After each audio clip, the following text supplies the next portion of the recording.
Hi, I'm John Forrest. This VLM is about mending broken relationships. I'm not sure what your specific situation is. Perhaps you have a brother or a sister or maybe a best friend, or perhaps it's a coworker with whom you have a challenged relationship, one that doesn't work well at all. I'm going to tell you the story about an executive that I coached. Over a period of time, he disclosed to me that his relationship with his father was broken. We looked at what had happened, and he told me about his wedding. When this executive got married, his father acted very inappropriately, and the family decided to end the relationship.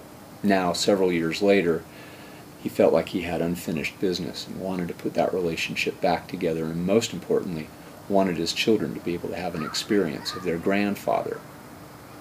So let's uncover what was necessary in order for this executive to put that relationship back together, and let's go through the steps and see how you can apply them to your situation.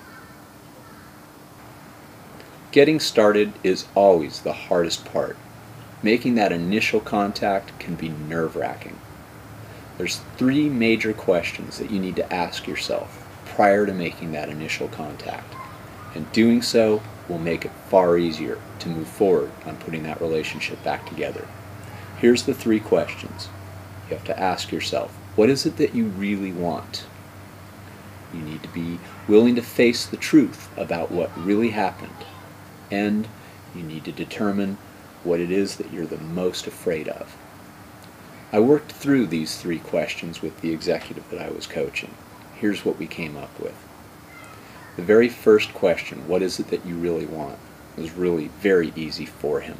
He wanted to have that relationship exist between his children and their grandfather. He wanted to feel that he had a solid relationship with his father, who was getting older, and he wanted to make sure that his father didn't pass on without having been able to put the relationship back together.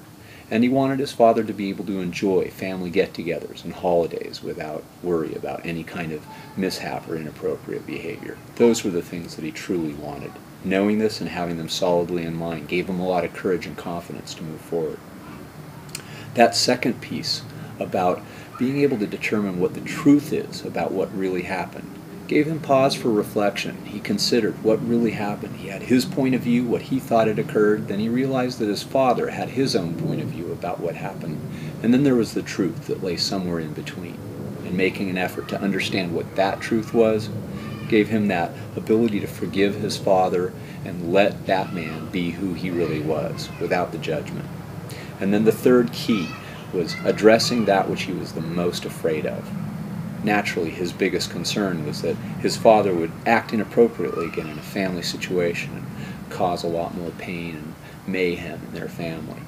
By addressing this on his very first contact with his father, he was able to put that fear aside.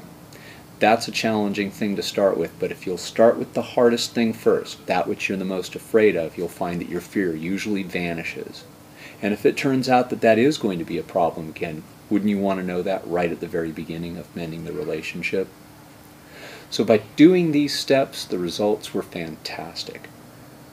This executive addressed his father, told him what he was afraid of. His father assured him that he would always be on his best behavior, apologized for what had happened many years ago, and they put their relationship back together. It took some time, but one of the keys was that each time that this executive made contact with his father, he scheduled the next contact with him before they finished that first meeting.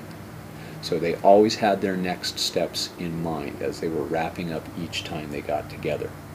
In time, it turned into a natural, normal relationship, and now they have a very open, casual relationship. It works out really well for everybody, especially for those grandchildren. So let's review those three critical steps again. The first is, what is it that you really want? How would you really like this relationship to go? The second is, what's the truth about what happened?